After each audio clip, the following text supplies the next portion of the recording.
കാക്കപ്പൂക്കളുടെ സൗന്ദര്യം ആസ്വദിക്കാൻ കടന്നപ്പള്ളി പാണപ്പുഴ പഞ്ചായത്തിലെ അവങ്ങുംപൊയിലിൽ എത്തുന്നത് നിരവധി പേരാണ്. ജൈവവൈവിധ്യ കലവറ കൂടിയാണിവിടം.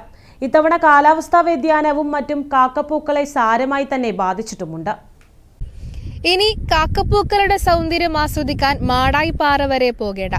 ഇവിടെ കടന്നപ്പള്ളി പാണപ്പുഴ പഞ്ചായത്തിലെ അവങ്ങുംപൊയിലിലുണ്ട് ഒരു മിനി മാടായിപ്പാറ. കാക്കപ്പൂ വസന്തം കാണാൻ നിരവധി പേരാണ് ഇവിടേക്ക് എത്തുന്നത്. എന്നാൽ ഓണം നേരത്തെ എത്തിയതിനാൽ ഇത്തവണ പൂക്കൾ വിരിഞ്ഞു തുടങ്ങുന്നതേയുള്ളൂ. ഏക്കറോളം സ്ഥലത്താണ് കാക്കപ്പൂക്കൾ പൂത്തു നിൽക്കുന്നത്. ഇവയ്ക്ക് ഒരു പ്രത്യേക വശ്യ സൗന്ദര്യവുമുണ്ട്. പരിയാരത്തിനടുത്ത് കടന്നപ്പള്ളി പാണപ്പുഴ പഞ്ചായത്തിൽ അവങ്ങുംപൊയിലിലെത്തിയാൽ ഈ സൗന്ദര്യം ആസ്വദിക്കാതെ പോകുന്നവർ ചുരുക്കമാണ്. നാനാജന്തു ജീവജാലങ്ങളുടെ ആവാസ വ്യവസ്ഥ കൂടിയാണിവിടം. ഓണത്തെ വരവേറ്റുകൊണ്ട് കാക്കപ്പൂക്കൾ വിരിഞ്ഞു തുടങ്ങിയിട്ടുണ്ട്. ഏതൊരു മനുഷ്യന്റെയും കണ്ണിന് കുളിർമ നൽകുന്ന കാഴ്ചയാണിത്.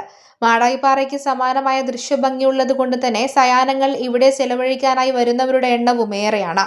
ചെറു ചാറ്റൽ മഴയേറ്റ് നീലസുന്ദരിയെ കണ്ട് ആസ്വദിച്ചു നിൽക്കാൻ തന്നെ പ്രത്യേക രസമാണ്.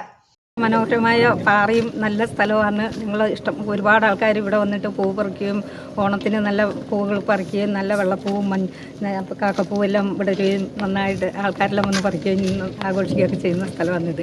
ഇപ്പം എല്ലാവരും പൂ പൈസ കൊടുത്ത് മേടിക്കുന്നതുകൊണ്ട് പാറപ്പൂ പറിക്കാൻ പറ്റില്ല. എന്നാലും ഓണത്തിൻ്റെ തലേദിവസം ഇഷ്ടംപോലെ പൂ പറിക്കാൻ മത്സരത്തിനൊക്കെ പൂ ഇടാൻ വേണ്ടിയിട്ട് പറിക്കാൻ വരും ആൾക്കാർ വരുന്നുണ്ട്. കാക്കപ്പൂക്കളുടെ സൗന്ദര്യം ആസ്വദിക്കാൻ ഇവിടെ എത്തുന്ന സഞ്ചാരികൾക്ക് അടിസ്ഥാന സൗകര്യമൊരുക്കി ഇതൊരു മികച്ച ടൂറിസം ഡെസ്റ്റിനേഷൻ ആക്കണമെന്നാണ് ഇവിടുത്തെ പ്രദേശവാസികളുടെ ആവശ്യം. ഒരു ജൈവവൈവിധ്യ കലവറ കൂടിയാണ് ഈ സ്ഥലം. പ്രതികൂല കാലാവസ്ഥ ഇത്തവണ സാരമായി തന്നെ കാക്കപ്പൂക്കളെ ബാധിച്ചിട്ടുണ്ട് എന്ന് വേണം പറയാൻ. വിമൽ ചെടിച്ചേരിക്കൊപ്പം ഷാരിമ രാജൻ, കണ്ണൂർ വിഷൻ.